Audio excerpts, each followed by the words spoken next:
Hello, everyone. Welcome to PRT, that's Paranormal Round Table. I'm your host, Josh Turner, also known as Wolf, and with me today is my co-host, Anthony. Anthony. I was waiting for you to come in with some kind of derogatory nickname or something. Oh my God! Well, Flacco.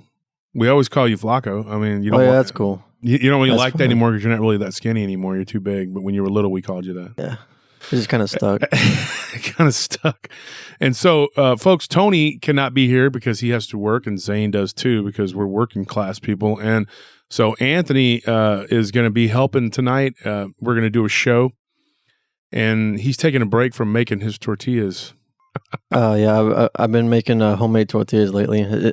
I just kind of got a wild hair at my butt to make them one day, and I looked up a recipe on YouTube and tried it. And the first time they came out great. Second time, I'd like to pull my hair out because I couldn't get the dough right, but it's because I put like twice the amount of water I was supposed to put in. Yeah. But this third time around, they were awesome again. So yeah, and my brother comes home from work and he's like, "Hey, can I have some of these pancakes?" Yeah. and so we were like, "Yeah, sure." Those are tortillas. Right before he pours the syrup on them. So yeah, so it's he pours syrup on everything. It's a work in progress, insect. though. You're doing good. You're doing good. It's a work in progress, and the last batch you had came out pretty good. Yeah.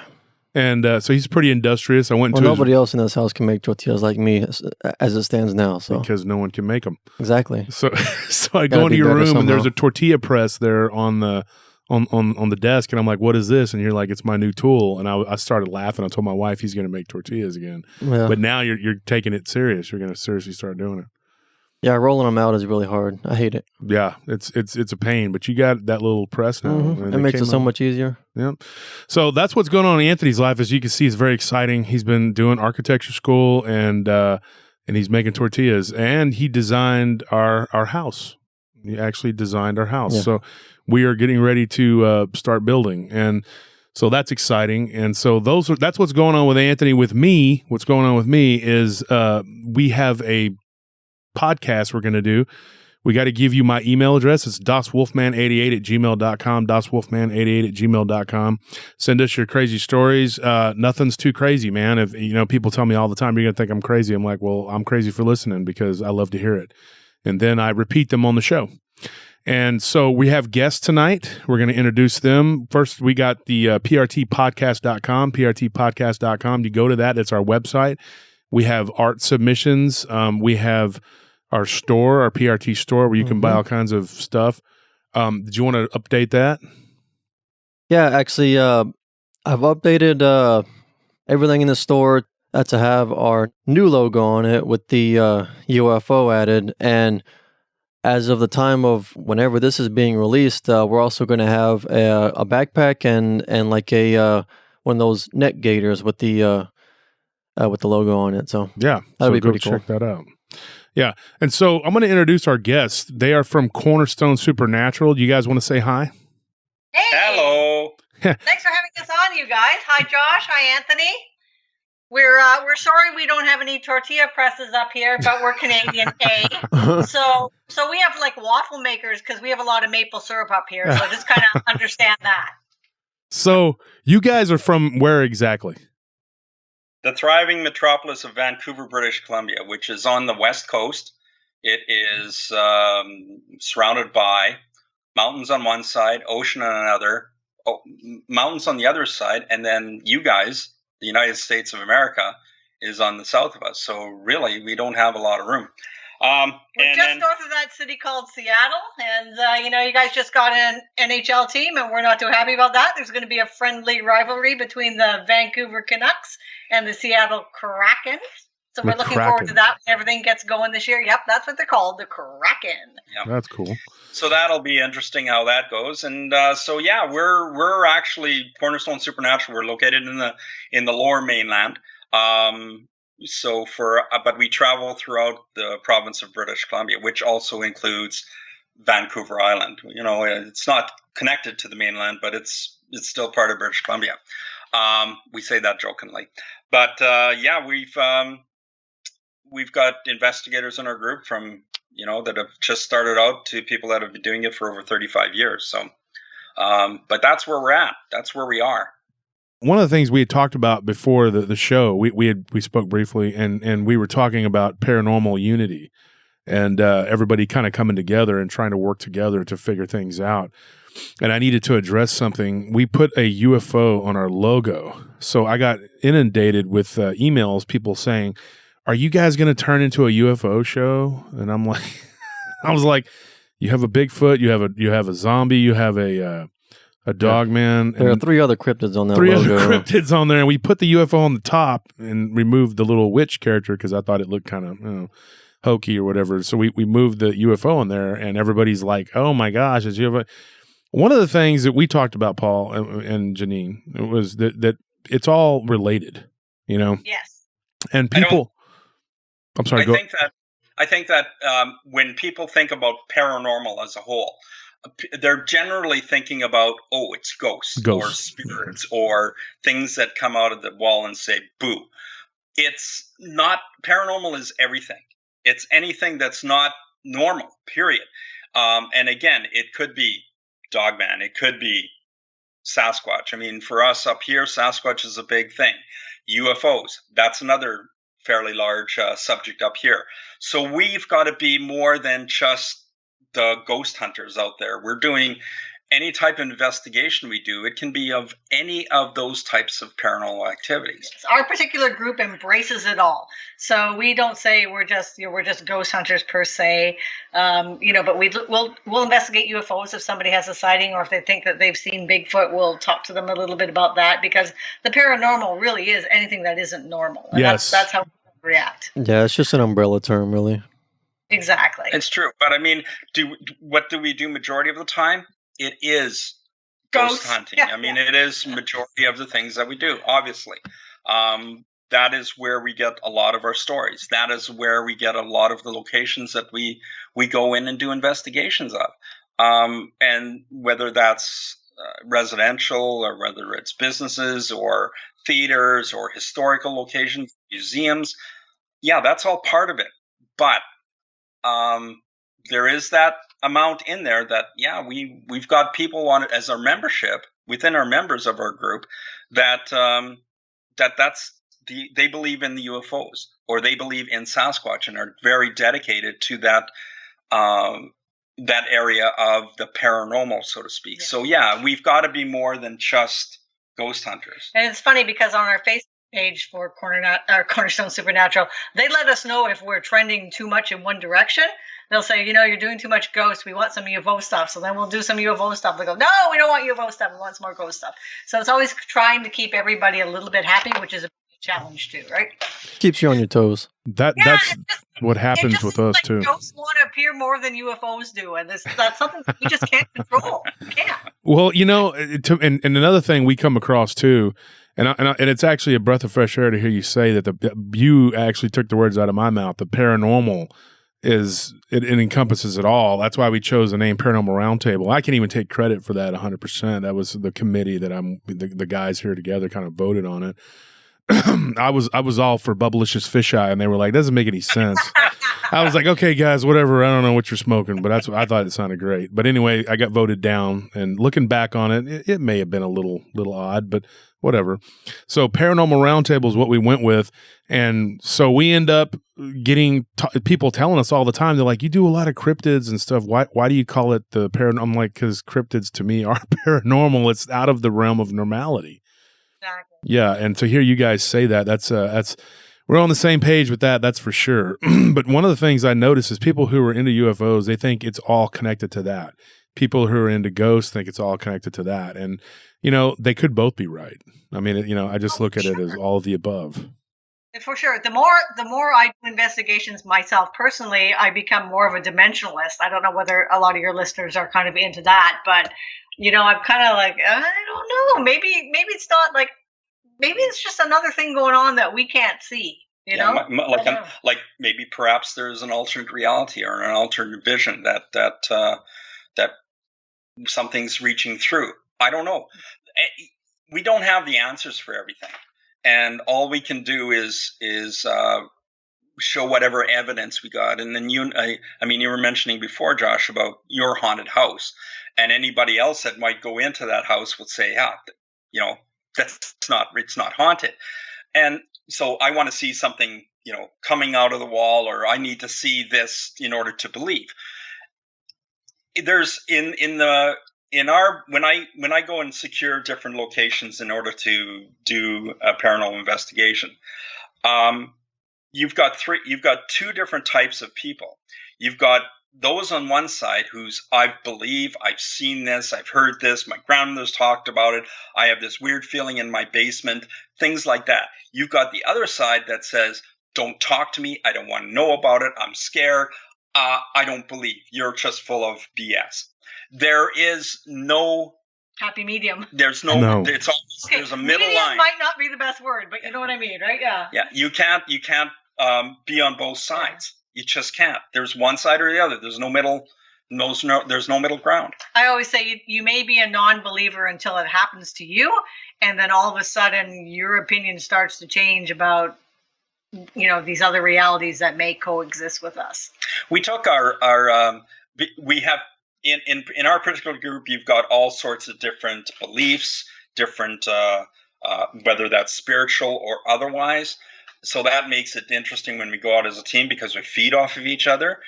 But we take individuals as guests every now and then for a particular investigation. We did this at one where it was a freelance journalist that came with us, and we went into the thing, and he was like, I don't believe. There's nothing you can't show me anything or anything like that. I said, okay, well, look, come on with us and see what you like, see what you think about this. So we went in this particular location, just happens to be one of the first skyscrapers in Vancouver. And we split into different teams, and he was with this one team that had the structured light sensor, or the SLS camera. And he started, there were some things that were captured that particular night. And also he heard things by himself that he could not explain, and there's no way that we could debunk it. So he came out of there as a different individual than he did going in. And so, like Janine says, sometimes you have to have that reality in order for it to come forward. Well, I was going to ask you guys a question. All right. So how did you guys get involved in the paranormal? Like, how did it start? Like, just give me the beginning. Like, what happened? I think that I'll let Janine go on this one because she's got a more interesting story than I do. But so I had my first, what I call ghost encounter that I consciously recall when I was about 10, and I was staying over at a girlfriend's place, and I looked up and I go, who's that guy in the doorway? And she said to me, oh, that's my dead uncle. And I was like, okay. But I was really blessed that I was born in a family that actually embraces this. And I was just kind of a weird little kid. And I had lots of deja vu, and I'd predict things. And my family's like, okay, you're kind of spooky. But I was never shunned or anything. So they were like, okay, I believe you. What's happening next? And it wasn't like I could control it. It wasn't like, I turn on my ESP and I could suddenly see things. It was just every once in a while, these weird things would occur. And there was no rhyme or reason to when they did or why they did. It's just every once in a while, I was this spooky little kid. And so for me, that was kind of in a long way, she still is. Yeah. But, and Janine's had the opportunity or the where she's been on the road and she's lost time. So that's a whole other, that's another story that she'll talk about. But for me, it was my father had passed, and he was a painter and decorator. And he always wore the white coveralls. Right. And so at my mom's, he just appeared behind, at least to me, I could see him, and, whether it was grief that I was going through or whatever, but I mean, that's he was there, and he was in the white coveralls, did not say anything. I could, it's like a full figure to me. And that sort of got my juices. I was back in, when I wasn't that old at that time, but it was something that triggered things. Janine had a couple others that she's had more activity than I did. So yeah, and it was even kind of interesting as my dad aged and he got into his 80s. And I was watching TV with him one day, and like I said, he embraced kind of the weirdness that I had. And we sat there one day, and he turned to me, he said, "I've left my body twice. I don't know if I do it the next time, if I'm ever going to be able to come back." And luckily I was an adult when he told me this, because I thought, what an interesting thing for your father to say as he's aging. How old were you? I would be in my late 20s, maybe early 30s. I was the last child of several, so I was the youngest kid. We were all 7 years apart, so he would be in his 80s at that point. And we were just sitting on the couch watching TV, and he just turned to me and said, this has happened to me, and I don't know if I'm going to be able to come back if it happens again. And I was like, okay, Dad, okay, And so ultimately he passed. And how old? Like, how did he pass? Of natural causes. He was 82, 83, so he had emphysema all his life. So it was totally a natural thing to happen. And I always thought that both my mother and my father have passed now. I always thought that there would be some sign when they did, and I really didn't get that. So it was. I sometimes hold wonder. Hold on. No. We're getting some signs now. No, we are now. But at the time, I always thought, maybe I get this. It's going to happen. This foreshadowing, if you will. But for me, with my immediate family, that didn't happen. With some of their family, it happened. It was kind of interesting. When my mother's brother-in-law died, I kind of had a premonition before that, but not with my immediate family. So I don't know whether there's this kind of disconnect that happens between that you're not really supposed to know what's going on all the time. Maybe that's part of life and death. I don't know. See, and the reason I was hold on about we put Christmas lights up every year, and there is we have squirrels, obviously, and they'd have a fun time chewing through the light strings like squirrels do. And so I replace 6 or 7 strings every year. It's but every year after a certain period of time, lights come on by themselves. Things totally unplugged. There's the breakers off. There's no electricity going to them. Cannot figure it out for the life of me. But there's only certain colors. Yeah.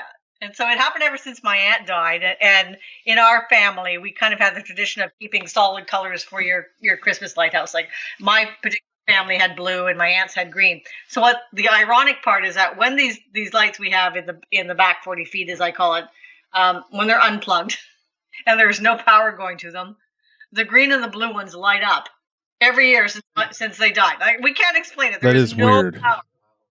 I have a shade garden, so it's not like there's solar powered lights or anything like that.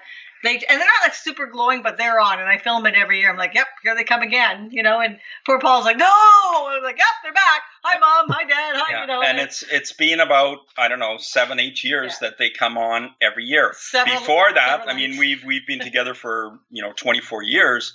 Before that, they never come on ever. So it's once the passing happened that here they are.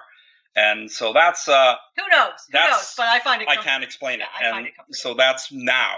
And that's little things that we go through now. We've had a couple of our.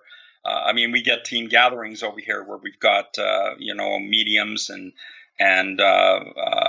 claircognizants, and we've got people who are just are sensitive. And we've been told there's a couple of spirits that hang around here, and they've been describing them. So it could be. It just, I wish they'd stop doing that at certain times, because the lights come in and hit me in the eye when I'm in bed. But it happens. It's continuing on your.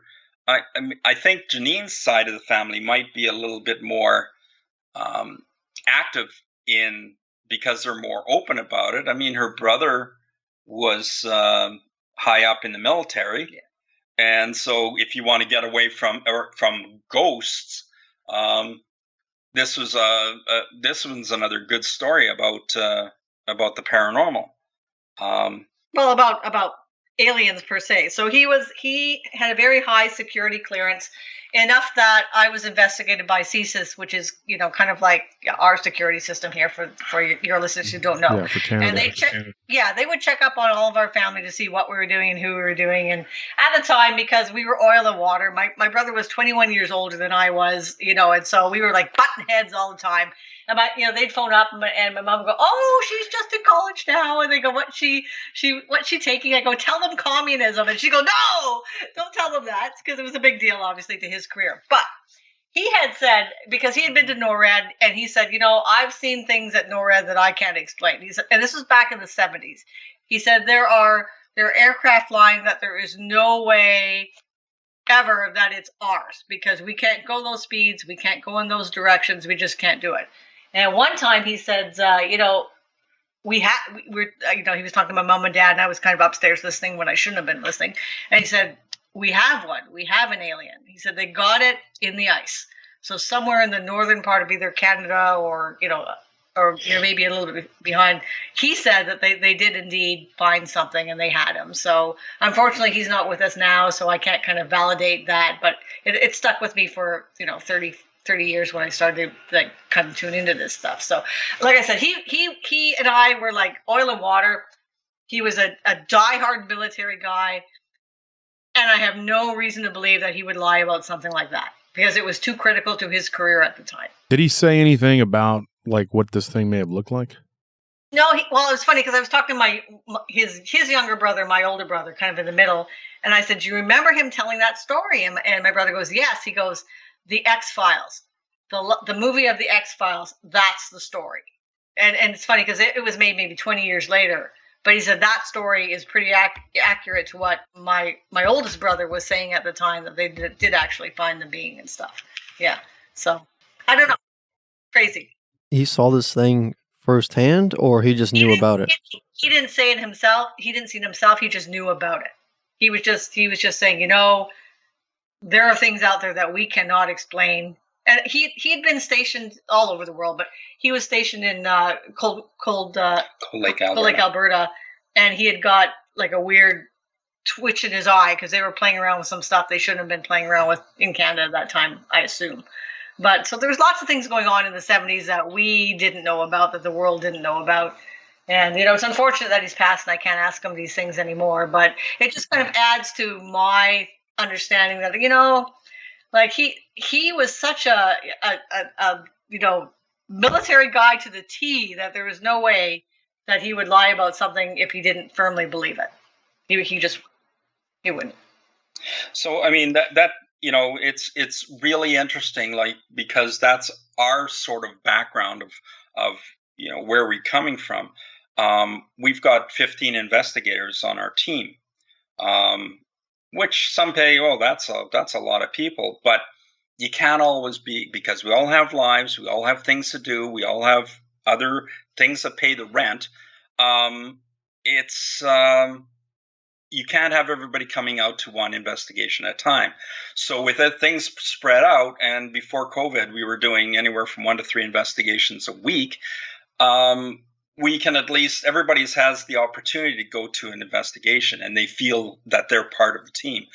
But you can go into it and everybody's got a different, unique way of doing things, like I alluded to before, and you feed off of each other. Somebody might come up with an idea or a question or an avenue to go down, and it sort of clicks in somebody else's mind that, let's talk about that, or ask those questions, or let's have a discussion about that. So I find that very beneficial for especially our team, is that we can walk into that. And again, because of the ages throughout the group and the experience throughout the group, we have some of the people that have been around for a long time that you're trying different things when you go into a paranormal investigation. You're starting to go, let's go some old school stuff. It doesn't have to be the bells and whistles and the new tech that cost you $4,000. Let's go to some of the old, and maybe it's a flower on the floor, or maybe it's something else. And that makes it interesting because you've got different ways of looking at a paranormal investigation. so that's, and they've got their own stories. And I mean, we've got a lightning rod within our own group that if you're going into a paranormal investigation and there's something there that might be a little dark, we've got one individual that for sure he's going to be the guy that gets touched or poked or scratched or anything like that. He's great. He's been around it the most. He's our historian that can walk into a room and tell you things about it before we get there. So it's always very interesting to get that background. But for sure, he's the guy that's going to get scratched, if it happens. Yeah. I wonder why that is. Because he's been doing it for 35 years, I think. And he's just, I have a belief that the more open you are to receiving the paranormal, the more they respond to you. That's so true. Maybe that's part of it too. So because he's been exposed to different things and he's been through some stuff, they just go after him all the time. He's like a beacon. He is, and I'm okay with that, thanks. But yeah, yeah, stays away from the rest of us. He's away from me. Go pick on him. It's good. So let me ask y'all a question of all the investigations you've done, and this could be at any given time, however long you've been doing it. It's just with anybody stories that not just yours firsthand, but even the stories that you have from other people. I gotta ask this, okay? What is the most frightening for you guys? Oh, that's a good question. Yeah, honestly, our group. And we've been together a few years now. I don't think we've really had a frightening experience per se. Okay, so to be, again, full disclosure, we don't go, looking for trouble either, right? So we're not kind of the, dare I say it, Zach Baggins school of, come out, demon, and hit me. Yeah, start screaming and yelling and making threats and stuff. Yeah, challenging him to a UFC fight. Yeah. Yeah. Come at me, bro. MMA chokehold. No, so we're not... Our guys don't get choked out. Well, that's a good thing. But I mean, so I got to ask this because, okay, I've been in a lot of haunted places, and I've talked about them on my show, and I've been a sensitive. But I'm of the belief that anyone can be a sensitive if you are, like you said, if you're open to it. I've always believed it. When I was a kid, I would see people that turned out to be probably not around anymore. In particular, when I was real small, it wasn't a traumatic experience at all. It wasn't anything. And I know, Anthony, this story. My mom has told it, how we lived in West Texas for a couple of years. My dad worked in power plants always. He was an engineer. And so we lived in this house, and there was this really pretty rose garden in the back. And there was a lady that I would see working in it periodically. And then the neighbors had told my mom one day about the lady that used to live there, that she had planted those.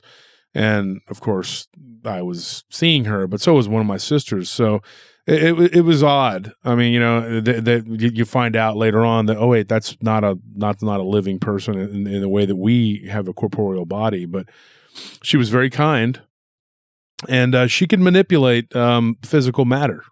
She did pluck a rose, and so I don't really consider that anything like negative at all. She was always very friendly. I didn't actually see her in the house. I only saw her in the rose garden, and I did feel the presence sometimes in the house. But I was always uneasy, and I felt afraid. And in the house, I felt a male presence that would scare me.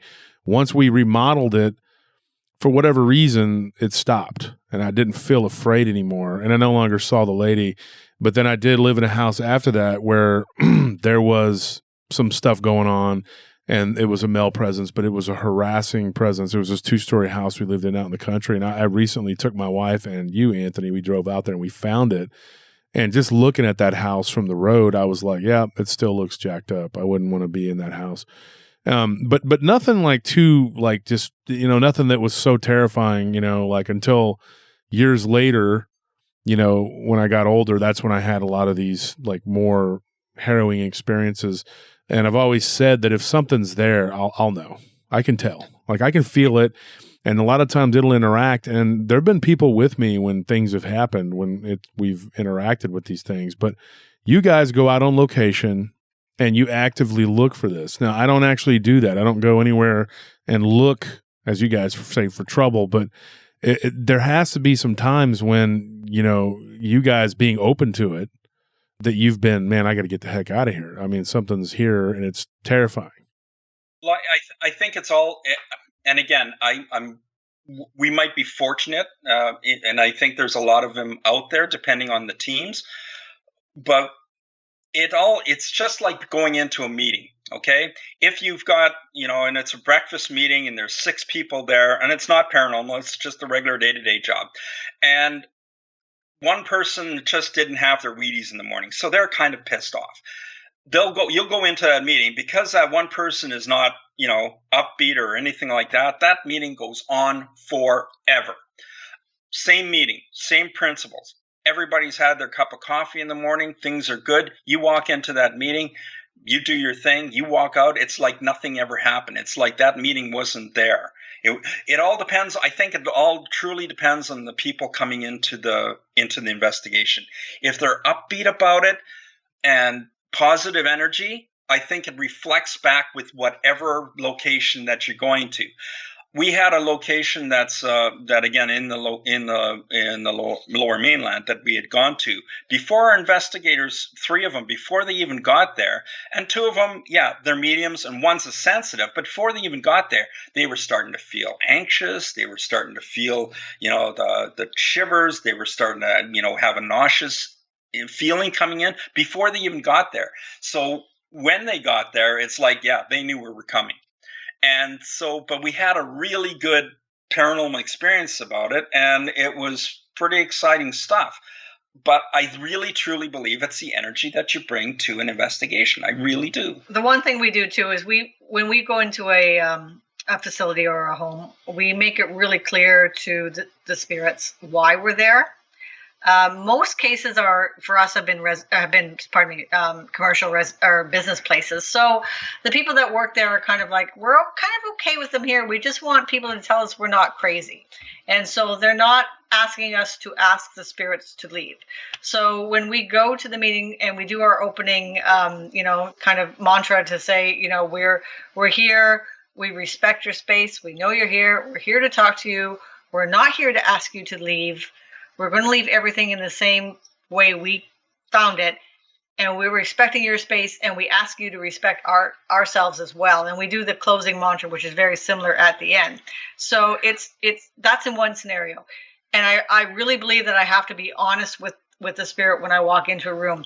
If it is a situation where they're not happy with the spirit, then we don't say that, because the last thing I want to do is to go in there under false pretenses and say, we're here, we're not going to do anything, and then now we're going to try to get rid of you. And one of the things that we might do that's maybe a little bit different than other paranormal teams, I'm not sure. I mean, again, we're talking about being open, unity, and things like that.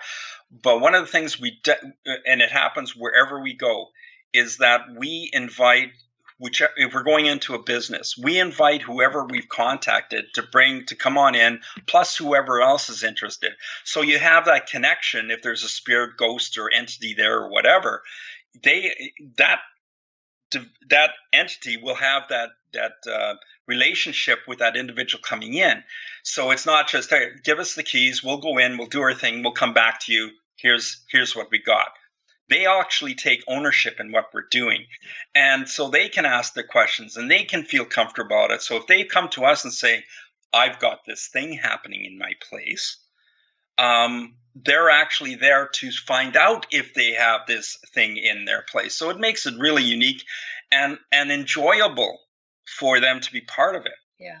And we were on another talk show once, and the host was an ex-cop, and he was saying, so when you go in a building and you say this stuff, what makes you think that, what you're saying is going to work? Like, who are you to say, just because you say, we're not here, they're going to lay off you and stuff? I go, well, they're kind of our paranormal Miranda rights. We don't know if we need them, but we're going to say them just in case, right? Because that's the best we could do at this point. But we've been lucky, and so far, we haven't had anything, at least follow me home or follow you home. But again, it's a very distinct difference of why we're there and what we're going to do. If it is a place where spirit has to be removed, we do have people on our team that excel in that, and they'll take a very different scenario. But that's usually like the second or third visit to the location once we've established that there's kind of something nasty going on. Because most of the time there really isn't. It's just kind of, hey, I'm here, acknowledge me, I'll leave you alone, just they're going to run some water just to scare you, and don't worry about it. So one of the questions that we get all the time is that, aren't you afraid? Aren't you afraid of getting in there and doing this? And my question to them, because I know right off the bat that they're maybe a little bit apprehensive about what we're doing, is that we're so busy with our equipment or concentrating or asking our questions or doing what we need to do that you don't have the time to go back and say, geez, I'm feeling really, I'm feeling really bad about this. So I think it's a real good combination of both of them. It's just like you, Josh, and your home and the person outside. You must have had that connection or some sort of positive experience with it, if it was because then you felt that wasn't a negative thing, and you found that it was a positive thing, right? It's probably because you had that connection with that spirit, ghost, whatever you want to call it. Yeah. Have there been times when we've had to say to spirit, back off? Yeah, but luckily they've backed off. Like if somebody starts to feel physically ill, it'll be like, move back, get back, stay away from that person, and they seem to feel better afterwards. And we've had that. Yeah. Do you believe that there are? This is a question I've asked other ghost investigators, and they've almost always answered it in one way. So I'm curious how you guys see it. But do you believe that there are rules that they have to follow? Define rules. Do you think that there is a rule like set like that? That's why we're not attacked by demons on a regular basis. That's why we're not physically. Are they not allowed? Are they not supposed to? Do you think there's some sort of rules? Most ghost hunters that I've talked to will say that they do believe that there is some sort of parameter of rules that keeps things in place, like certain limitations or boundaries boundaries they can't cross. I think kind of like I alluded when my relatives died, I wasn't supposed to get a direct message from them. But having said that, I think that as technology changes and we're able to tune into other frequencies and investigate in other ways, it's kind of like there's these little slips that happen that maybe we weren't really supposed to see, but we saw, and that's a whole new genre for us, for lack of a better word, for sure. Well, have you guys seen this? There's an app that you can get now. It's been out for a few years. I think it's called like a Ghost Finder app. Now, there's a guy, I think there's 2 or 3 different ones now. I don't know. Anthony, do you know anything about these? You know more about apps than I do. But there was a Ghost Finder app. Okay, he says no. No, I haven't heard of it. Yeah, there was a guy that worked at one of our properties, and it was a pretty bad property, and he was a really nice guy, but he was telling me and my wife when we were on the property back in December, he told us a pretty crazy story. Like he downloaded one of these ghost apps and he used it, and he was out in a town near Hutto when this happened. And Hutto is weird. The area around Hutto has had some dogman sightings in that. It's right outside of my hometown, in that area in between there and Taylor. We've gotten 2 or 3 reports of dogman. Now, I do have a relative that she lived right outside of Hutto, in the north of Hutto, and she had some activity that would go on. Her son, when he was little, was seeing spirits and things. And so I've heard of activity in that area. And now I know that they're building now. They're disturbing the ground, and they're building big time in that area. So this guy that lived at this property was in that area where they were developing it. And he used that Ghost app, Ghost Finder app, and it actually showed red, I guess, on there. Like that's what he was saying. And it like whatever that was, it came to him, and he said that he could feel it like static electricity. And he said that it was palpable. I mean, like you could almost touch it. And he said that it was right there, and that he would ask it questions with this app or whatever, and it would answer it. It was saying, it was like responding. So I wonder whether that's like, whether because he believed in it, it was more open to him. Because I personally hate them. I think I don't get anything out of these apps, but we have people on our team who do. So again, maybe it's just because I'm so anti-app that they don't kind of connect with me that way. But for other people, they seem to get significant answers. It's just like the Ovilus, which is catches phrases or words out of the air, basically. And there's your I think it's Obvious 5 that's out now. Obvious 3 is probably one of the best, but no plug there. But you've got other individuals that download the app and will able to get spirit messages that way. I think it's all depending on how you want to do it. Like Janine says, it's if you believe in it, it might be a good thing. I'm not sure. It's just like the other is the an all-in-one ghost app that has come out, and you can have your K2 in there, your temperature readings, and things like that. If it's somebody just starting out and they just want to find out a little bit about it, sure. Do you have to get a hell of a lot of spend a lot of money to be a paranormal investigator? No. I firmly believe in starting out, like, get a good digital recorder. Paranormal investigators, and whether it's ghosts or other things, that's probably where you're going to get the best evidence right off the bat. And then get a camera or some sort of whether it's a recorder or just a normal camera. Take shots of everything. You never know what you're going to catch. We were investigating in a church one time, and those are always interesting, I might add.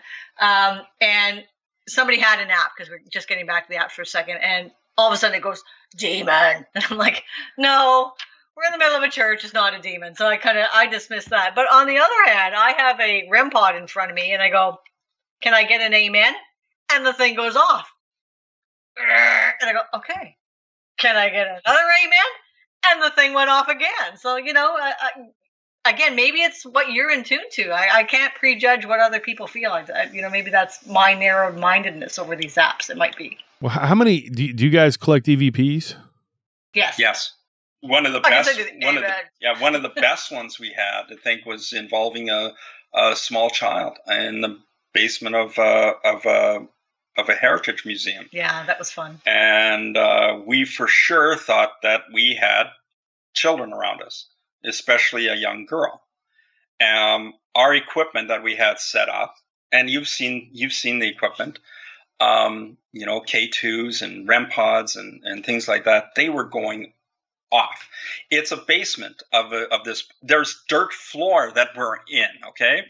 We're talking pioneer structure. Yep. Yeah. So we've got this all set up. We're asking our can you make the objects react?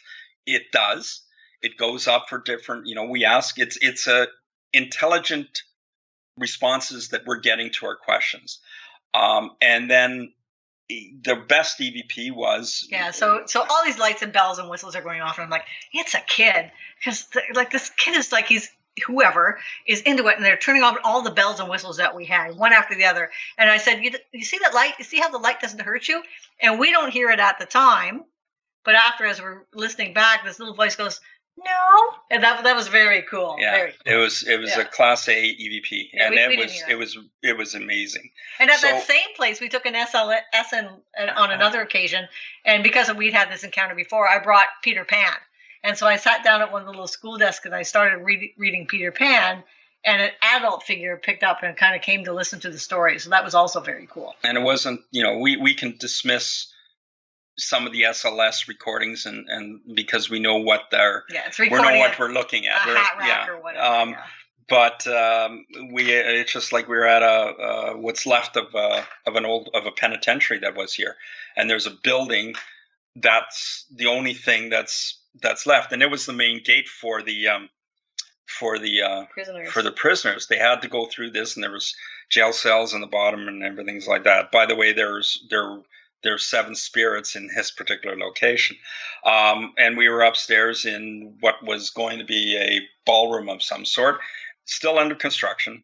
And we had the SLS, and we're going around in different areas, and we caught this one figure up against the wall, and they started having, Janine and this other investor, they started having a conversation with us, and it seemed to have a problem with its leg. Yes. And then so I had said to it, is there a problem with your leg? Because he was keeping the leg really, really straight through this encounter. And as soon as I said, is there a problem with your leg? All of a sudden the leg started to bend. And then so our other colleague at the time said, can you rap on the wall? And so the hand came up and kind of knocked on the wall. So that's when the SLS becomes really interesting when you get direct interaction to questions you are asking. And that's when you go, okay, I can't explain this because that's not the SLS picking up a lamp post, because this thing is reacting to what we're asking it. And that's really, really fascinating to me. And that's when I get into the interdimensional thing going on that I can't explain, but it's just very, very cool. We've got an individual that is associated with us that he's probably one of the leading ITC or spirit box people in North America. And I mean, he gets calls from around the world, and his name is Bill Hauser. So if you ever get a chance, Google him and take him, look him up, or check him out on Facebook. He's freaking amazing. And what he does with the spirit box is way cool. So again, there's different types of spirit boxes out there, but he's got the one that's not as noisy, so to speak. It does a really good job about it, and he knows how to manipulate it and have it work. So, do you want to explain that to the listeners exactly what that is? So the ghost box or the ITC system kind of works like obviously it scans a radio frequency. So if you were listening to it and it was a noisy version, you would hear and you hear bits and pieces of radio stations as you're listening to it. So you might hear a little bit of a car commercial, you might hear a little bit of a talk show going on, but it's going very, very fast. So every once in a while, when you filter out that noise, a voice will come through that has nothing to do with what's really happening on the radio frequencies. And that's what he's listening for, to find something that's answering his questions, but it's not just pareidolia, like just happenstance. So it's kind of interesting when he actually gets a direct response. Like he'll say, what color shirt am I wearing? And then something, it'll scan go through. It's kind of like the movie Christine, if you saw it, when the radio was just going crazy. It's kind of like listening to that. But in all that noise, it'll go black. And then he'll go, okay, that's something else coming through. But we're talking about porn. We're talking mostly about ghosts and spirits and things like that. We've got individuals that are part of our team that have been actually somewhere and talked about and have seen UFOs or things that they can't explain. That it's not something satellite or anything like that, and it's gone from mountain to mountain and in the middle of a wilderness while camping. Or we've got other individuals that have reacted or interacted with Sasquatch. There is one of the tribes is that's close again in the Fraser Valley, but to them Sasquatch is their god. It's something that they're so believing about it that it's who they believe in. So any disrespect to talking about Sasquatch or anything like that is disrespecting the tribe as a whole. And they're an interesting group to talk to because they've had their experiences. We've interviewed and talked with individuals. We haven't had that ability to be on an investigation where we've caught Sasquatch, but we're talking with people and investigating their relationships and their one individual we were talking to, and they it was heavy snow and they were going up to their house and it was at night. It was very, very dark, and it was her and her son.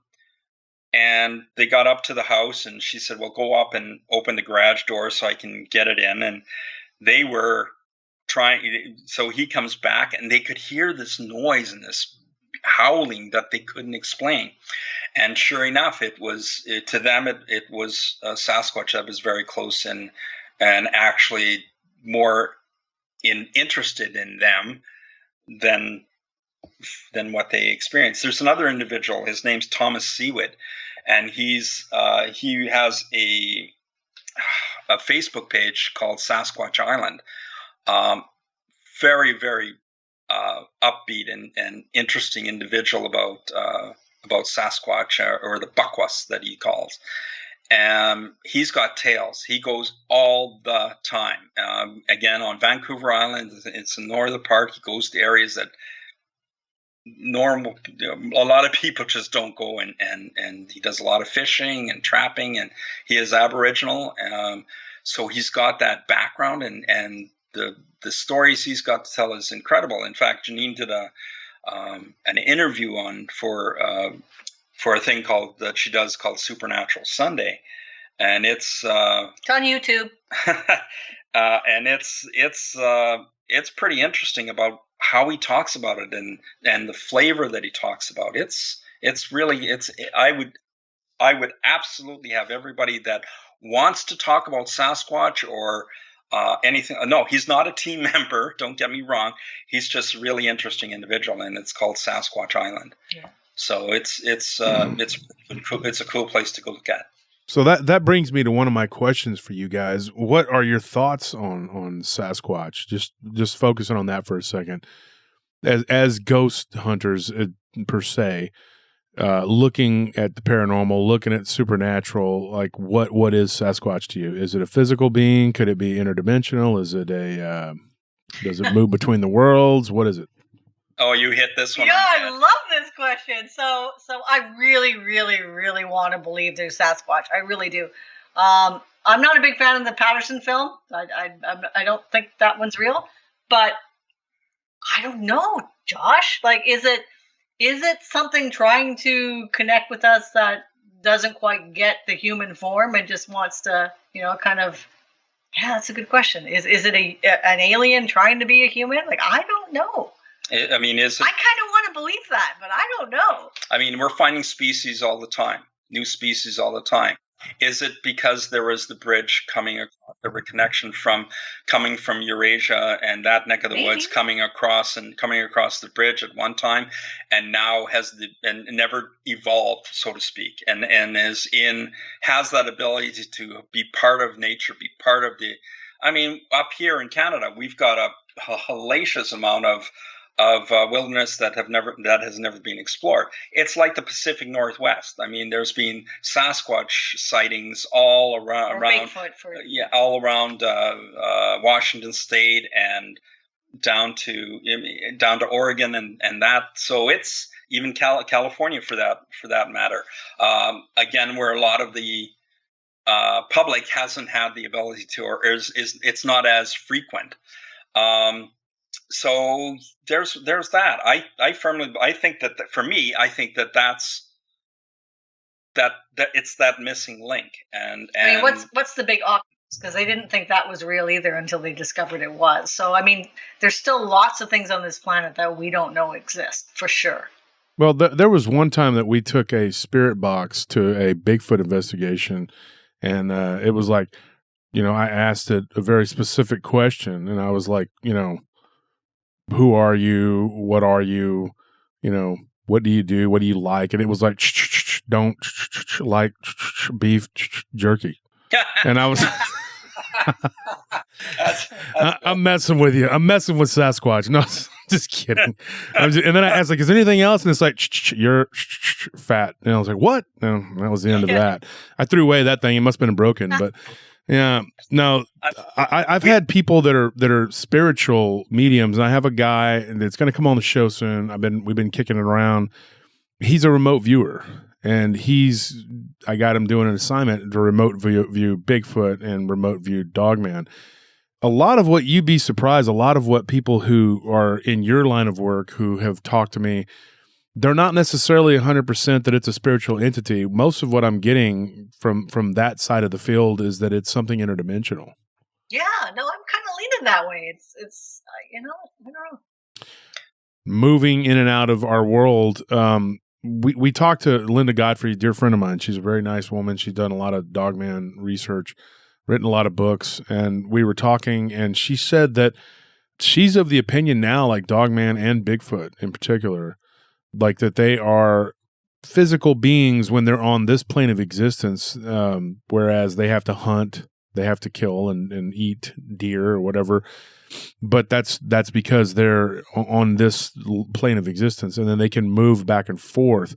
I know that one of the things that I'm seeing now, and I'm going to do a show about this soon, and I have no other term for it other than a shimmer man or a glimmer man.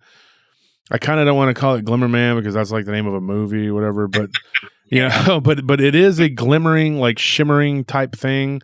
There was a guy years ago that I had a business lunch with, and he was an ex-military. He was trying to.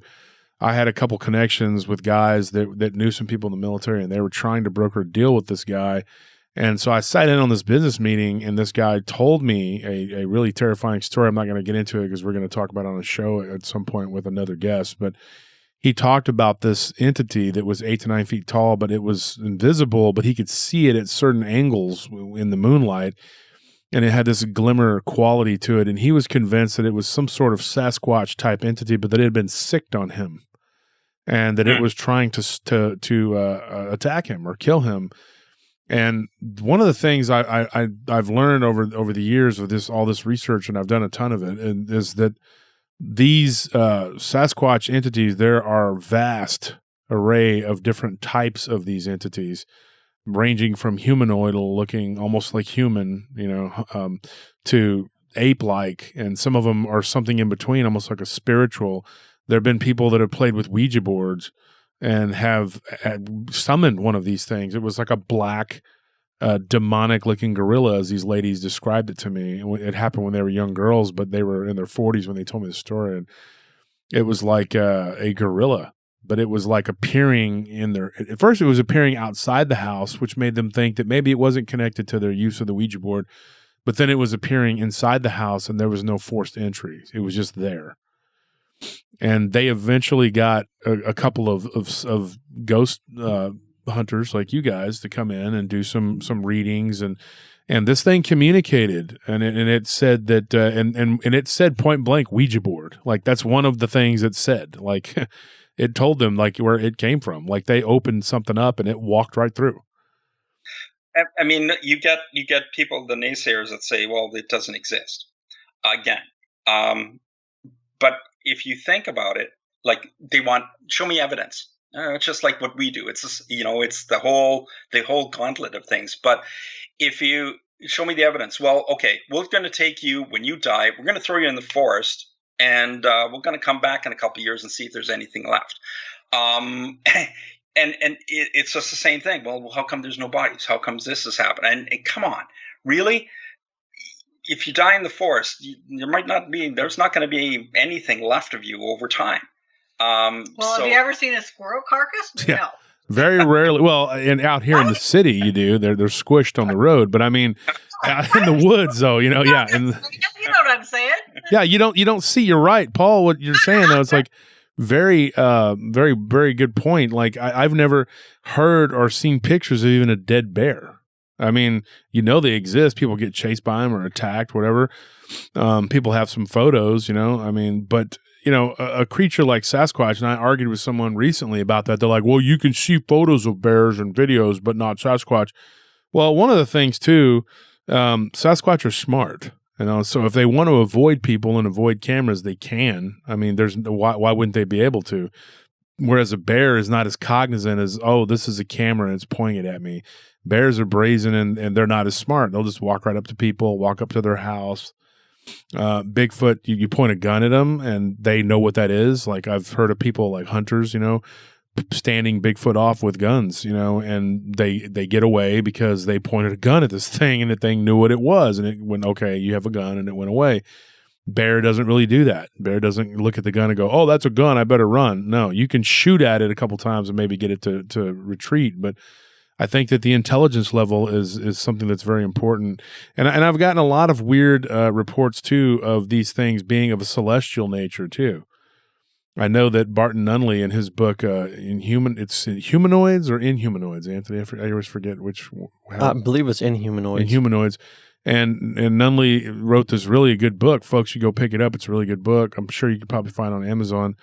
But there's a story in there, and I covered it on one of our shows too, like how these creatures could be of extraterrestrial origin or ultra terrestrial or interdimensional in some form or another, because they have been seen piloting craft and doing things, and they look like Bigfoot. They look like a Sasquatch type creature.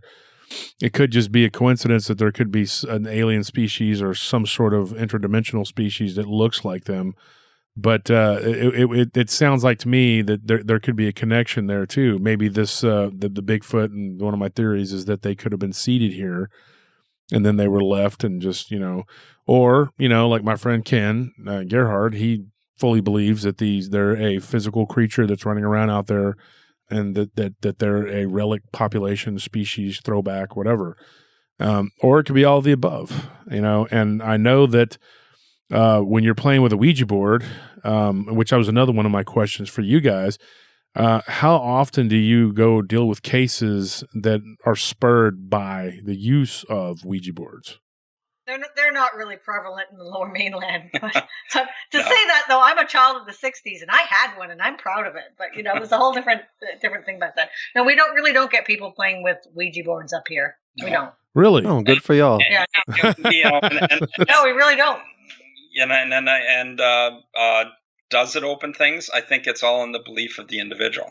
I think if they're doing, and at least for us, I'm not saying that's the standard for everybody out there, because some people get the heebie-jeebies, or this is the worst thing since burning the toast. But I don't think we've ran across that. No, we haven't. As a team, or as we put that out there, and again, that's something about the group, is that we've always put that out there. If you've got a question, ask it.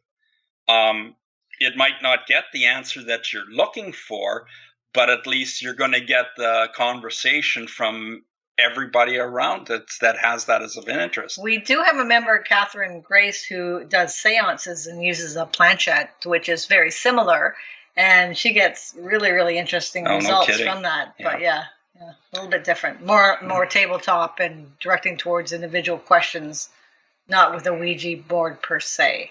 But yeah, I think when it comes to the validity of whether or not a Ouija board will work with certain people, it might not just be whether or not you believe, but it could also be the energy that you bring to the table. Because let's say a really negative person who is just generally a malcontent in life or whatever, they bring people down around them, and they don't believe in anything, but they play with a Ouija board.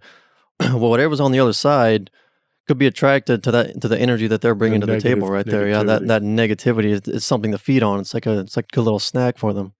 Well, that's what we said at the very beginning, is that it's all depends on the energy that's around. Yeah. And again, we're kind of fortunate. We're very fortunate with our team, is that we're going to a place, and our team is we're generally upbeat, and if anybody is not having a great day, we should say, hey, you know what? Don't be part of this, because exactly we want to make sure that we're going in there. We're not, like Janine says, we're not there to poke the bear. We don't want to come into a situation and just make it more worse than before. And we're just there to find out and have the curiosity about what's happening, and see if we can prove, disprove, or anything happening. It's just like UFOs. And here's a question for I'm going to throw this back at you. But for us, there is the belief that with people staying at home and everything that's happening over the last few months, is that the UFO sightings will go up substantially, because people are in their backyards having a beer, looking up at the sky. And if they're, out in the country and they're able to see, the stars going by, and it's not a satellite or a meteorite or anything that's happening, and they're suddenly seeing these, things that are changing direction, going in a not a normal way. Do you believe that same thing will happen in the States? Probably people in the States will shoot at it. That's and especially in Texas, like, is that a disc in the sky? Kill it. No, I'm just kidding. No, they'll get the deer bag from Safeway, and I get that. Kill it. It's coming straight for us. One of the things I've noticed as of late is that before this COVID thing happened, I'll say the last year since I had my show, when I used to get reports mostly of Dogman, because I did a lot of work with Vic Cundiff on Dogman Encounters, and I had kind of a deal with him where, I was just focusing on that, and I was getting people's reports who didn't feel like being able to talk on his show. And so people would send me their encounters if they didn't want to talk, and I could go on and do their encounters for them. And I met a lot of people, and a lot of those people had other paranormal experiences. But of course, Dogman Encounters is strictly for Dogman Encounters. But a lot of those people had UFO encounters. They had ghost stuff going on. They had other paranormal activity going on in their houses. And so one of the things, and I'll make this point, is that I noticed there was I was getting 4 to 5 reports maybe every week. I would, and of those you might be able to use 1 or 2, for something. Then it ramped up. When I started my show, I was getting maybe 5, 6, 7 reports a week of different types of paranormal activity. I'm going to be honest with you. I'm getting 2, 3 reports a day right now. During the COVID thing, it jumped up. I was getting 1, 2 a day, of just different stuff every day I wake up. And I'm talking 1 or 2 that are show worthy. You know what I mean? That's what I'm getting at. And now I'm getting 3, 4 reports I can't even keep up. I'm actually going and giving other podcasters like my Overflow. I'm like, do you talk to these witnesses? I can't keep up with the number of things that are going on. I spent I'd say about 6 hours yesterday, Anthony, just interviewing people. Oh yeah. Yeah, and it was 5 people, 1 or 2, I guess, that couldn't really talk, and then I decided it weren't real good orators, but they had a good story and they could write it out for me. But the others were actually very good at talking, and I thought, I'm going to start bringing more eyewitness guests on, because if someone's willing to talk about it, I'll bring them on the podcast and let them tell their stories. People love to hear firsthand accounts, and these people were telling me. The one guy, he had, a Ouija board experience, a UFO experience. I had like 2 or 3 different things that happened to him, and you're getting that more and more often. I don't know what's going on. There's a psychic friend of mine that she thinks that the veil is thinning. She says that it's being perforated or punctured, and we're starting to see that, and that's what's happening. I think COVID has facilitated it too, like people having more time on their hands and not working. Yeah, I think the more downtime you have, the more you're able to perceive the world around you, as opposed to just being in it and going through the motions. Absolutely, because people are shutting off the TV because they don't want to hear the noise, and they're wanting to do other things. So maybe, okay, I've got this time now, I'm going to meditate. I haven't meditated before, but I'm going to meditate. And suddenly that brings maybe a different level in their spirituality that they never had before. And then suddenly it's, I'm actually going on another journey here. So yeah, I think I think you've hit the nail on the head, is that everybody is got their time on their hands, unless they're an essential worker. Sorry, Janine. And they're being able to talk about more things, or maybe they're having more an in-depth conversation with their partner that they didn't have before. And it's opened up some other things. And that's one of the reasons why I asked the question, is because we're finding that up here. That's actually very, very poignant what you just said. Go ahead, Paul. I'm sorry for interrupting, but that's very...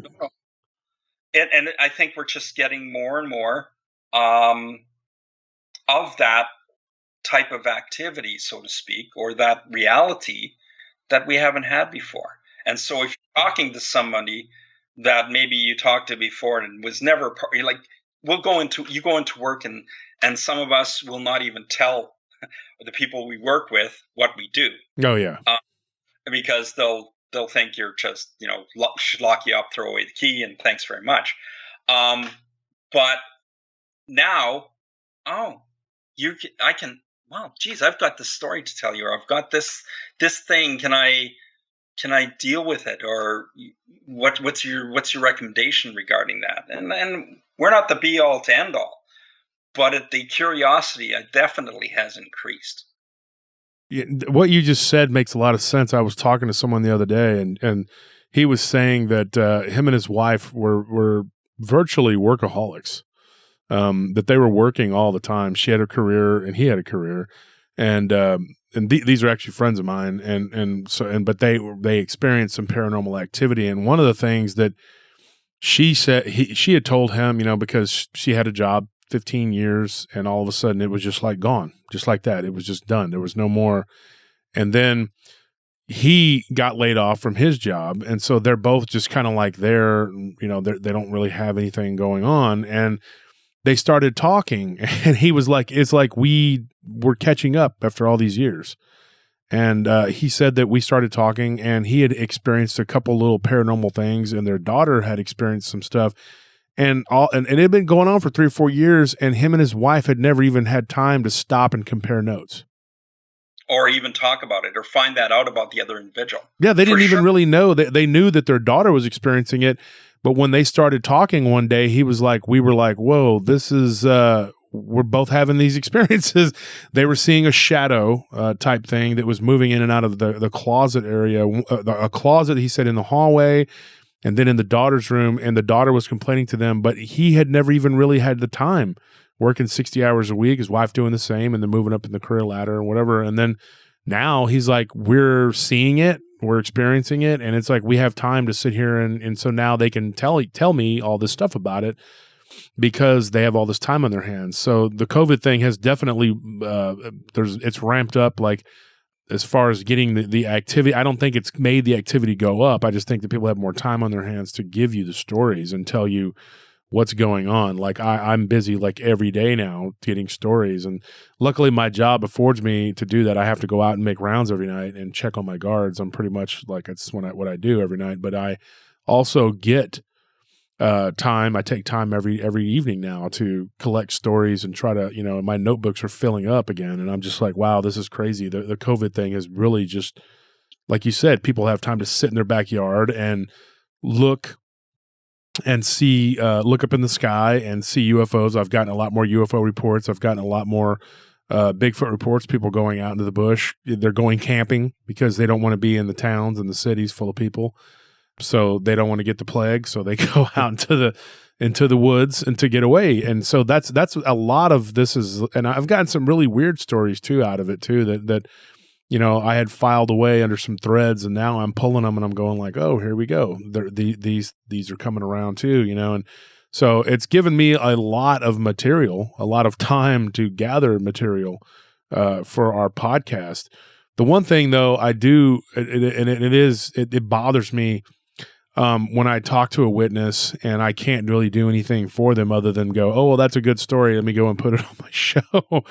Because, I mean, like you guys actually perform, I guess, kind of a service. Like you go to people's houses and you actually investigate, facilities and things like that. And you actually do an actual physical investigation. That's commendable. I'm going to tell you something. When I was living in the house I lived in a house for like a decade. If everybody knows my show, knows this.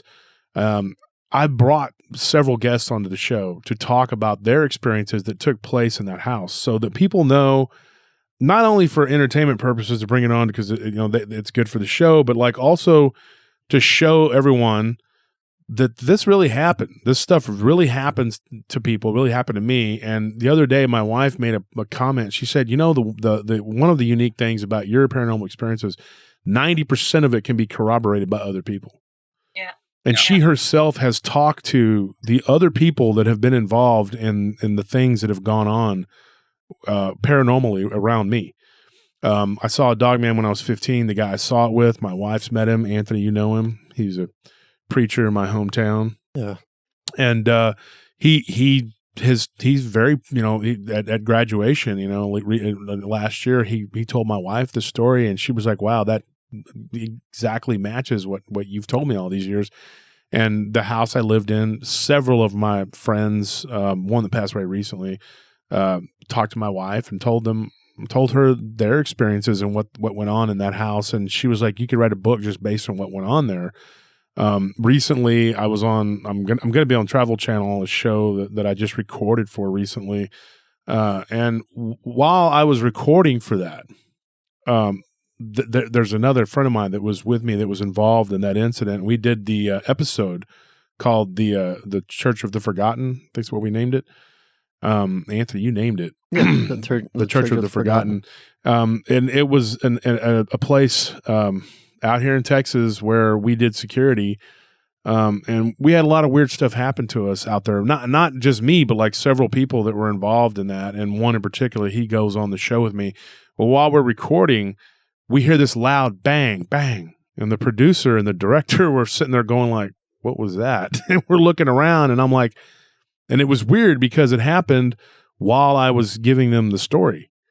And so, you know, I don't know if if some people are just prone to experiencing these things or if it's something that's just random. I don't really think it's random because, you know, it's been around me my whole life, you know, and in certain periods of my life, I'm more susceptible to it. Do I think that something follows me around? No, I don't. I think that it's, you know, wherever it's at, if it's there, I'm going to feel it. I'm going to sense it, maybe even see it. And it's always been like that. And at times I've learned to kind of tune it out. But I think that being in this line of work, or if you want to call it work now, it's kind of become a second job.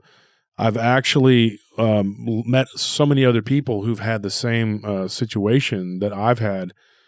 And I had an investigator come to our old house because I had a roommate at that time who had only been there for a couple of weeks, and he was skeptical. And my brother was like, okay, give it time. Because my brother kind of made fun of it a little bit too until it hit him in the face. So he was like, yeah, just go ahead and keep making fun, dude. You know? And so this guy thought he was cute. So he brought a paranormal team. Like he actually got them to come. They were from San Antonio. And they came to Austin and they set up or whatever. And halfway through it, they were absolutely convinced. They were like, you have an absolute infestation here of something. And they were adamant that it was real. I mean, they had orbs and all kinds of stuff. We let them sit in our house for a night. And we all worked downtown at a nightclub, and we came back and they were pretty convinced that it was, and one of the investigators actually got physically ill and left. Now, that didn't happen to us, like nothing like making us ill, but I think that depending on the sensitivity, you know, and so that friend of ours, he thought, well, these people, you know, he wasn't convinced until something literally like basically assaulted him, you know, when he was in the bathroom. And I told him, I said, yeah, there you go. I mean, and it was always like based on people taunting it or messing with it or antagonizing it. And then it would do something. 100% of the time it did it. It would literally go after people. When you mocked it or made fun of it, it would hurt you. I mean, it would literally physically like grab people and do stuff. Now, it didn't really do that much to me physically, but it did like my dog got into it with one of these things. And so, you know, this guy was hearing these stories and I wasn't even the one telling them. It was like Scorpion, Squid, Diablo, my guys that worked with us and lived with us. And they were telling this guy and he was like, yeah, I don't believe in none of that. So he was like, I got a friend who she believes in all that. So she got in touch with these ghost hunters and they came to the house, but they couldn't really do anything for us. But I mean, they did confirm that it was real. And then when something happened to him, which I say assaulted, he wasn't really assaulted. Something touched him, you know, in his head and it scared him. And so he fled and he never came back. But he was a believer. And whenever I'd see him downtown, he worked downtown for years. He would always be like, oh man, his house was haunted. And he didn't believe it until something happened to him. See, and here's the other thing too, is like, because of COVID and people have this time and they're in the backyards having a beer or whatever like that, there's also, okay, well, and the amount of paranormal shows that are on now is crazy. Mm-hmm. So, you know, if you're flipping through the channel and you see something, that's kind of, you know, whatever, and you haven't had that activity or anything like that, people are, you know, they're Googling, they're going on Facebook, they're searching for different groups and places and just for the curiosity, whether they believe or not. But now, okay, I'm slightly curious about this particular thing. I'm going to look at that because I have the time to do that. It's just like one of the things that we're very proud of is the fact that our Facebook page is private. And we make it so that people can come in, ask their questions, have the conversations, and not be ridiculed about it. And I think that's extremely important, especially if you have somebody that's coming out so to speak, for the first time about talking about the paranormal and has a question that might be normal for you and me, Josh, or Janine and Anthony, is that, okay, well, we take it with just, water off the duck's back. We know what we're talking about. But for them to ask that question is like, it's life. I need to know about this. So we want to make sure that they're comfortable with that and they can ask that. And I get PM'd about it, geez, I'd like to talk about this. And if they're really, really uncomfortable, I'll do it for them, so to speak, and make it as a conversation piece. But we encourage people to do that so that they can get into their inner fears and not have to be worried about everybody being negative about it. Yeah, you're going to have that little bit, and I get that because everybody's got their own beliefs. But let's make it so that people can have that conversation and talk about it from around the world, because experiences here happen in Australia, that happen in England, that happen in Papua New Guinea. I mean, it's everywhere. And so it might be a little bit of a different version at times, but then the conversation evolves. It becomes, I've got to talk about, I can talk about this. This happened to me and you're talking about it. So now I can open up about it. So it grows.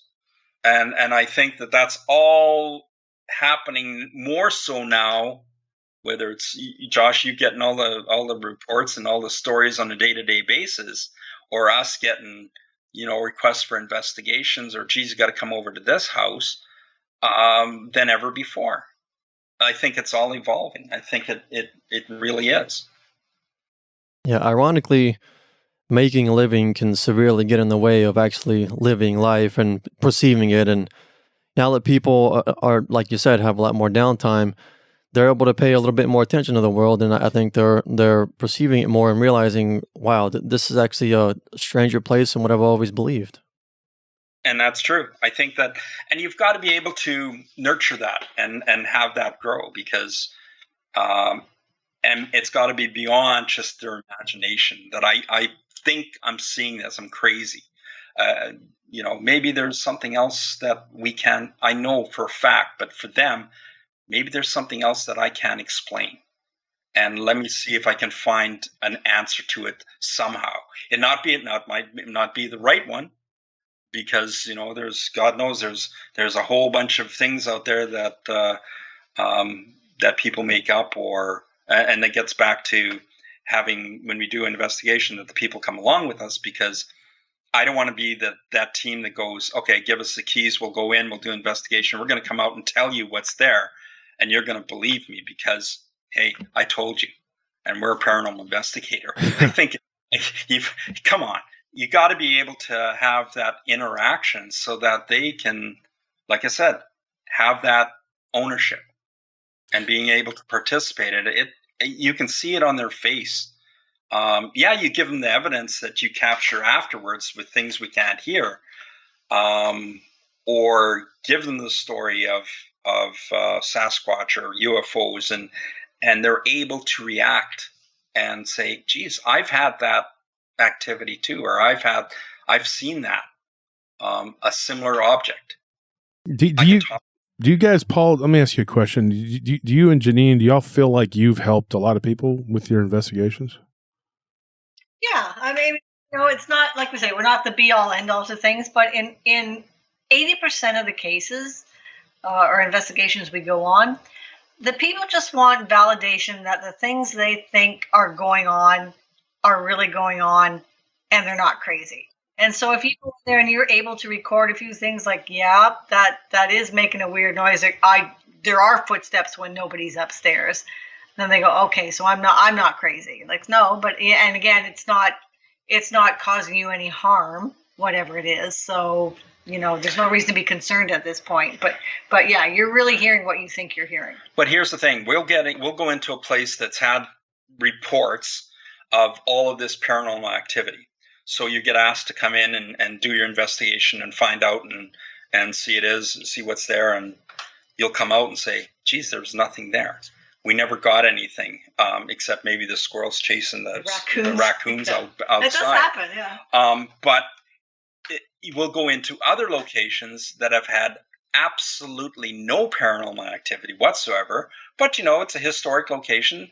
The person that the curator or whatever like that, and kind of believes in what we're doing, come on in and have a look around, and we'll come out of there and have some of the best paranormal. That's a location we did in the middle of the day, and there had not been any reports of paranormal activity there. So, folks, that's going to do it for tonight with Cornerstone Supernatural. We'll be back next week to finish up with them. And don't forget, we got Halloween coming up, and that will be on our Friday. That will be a regular Friday episode. It will be the night before Halloween because everybody's going to be doing stuff on Halloween. So I'm going to be doing mine the night before Halloween. And we got a lot of stuff coming up. So just stay tuned. Be sure to listen. And good night.